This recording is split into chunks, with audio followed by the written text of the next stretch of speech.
Hi there, just Matt. Hope you're well.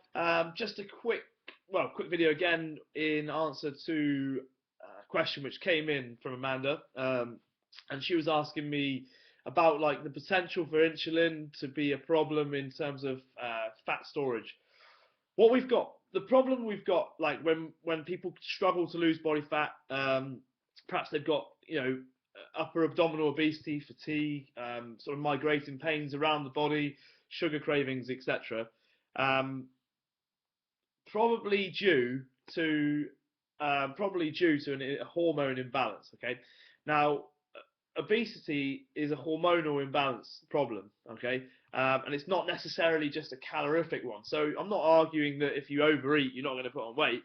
But the trouble is, if you can undereat and eat the wrong things and still gain weight. So hypocalorific diets can be equally as problematic as hyper, particularly if you're eating the wrong things.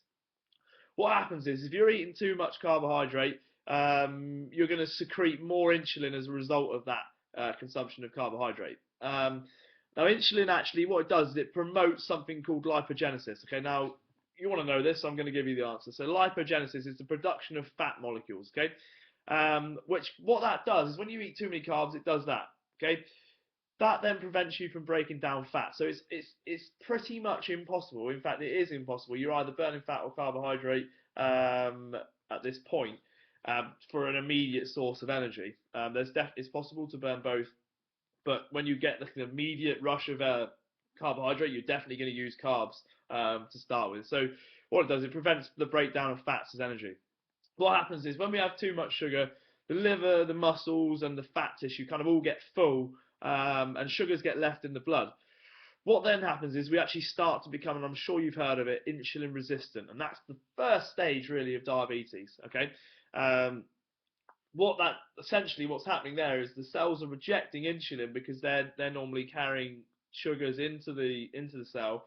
The cell knows it's full, so it rejects insulin.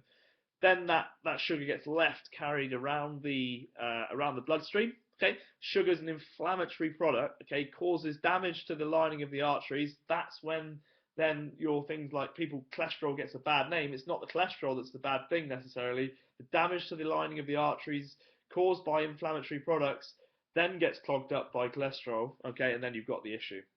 Um, so what we want to try and do is keep insulin low. Now, foods that are high in sugar tend to have the most insulin, the biggest insulin response. Okay, um, and so sugary foods are pretty much switching off fat burning. Okay, oxidation of fat for a few days. So you need to really keep these sugary foods to a minimum, very consistently.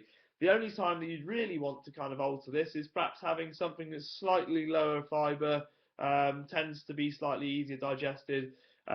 For example, a banana or some melon after training, because that insulin then will help to get the nutrients to the cell. Okay, so it's not all bad, but what it does do is it's an abuse of sugar that causes this insulin problem.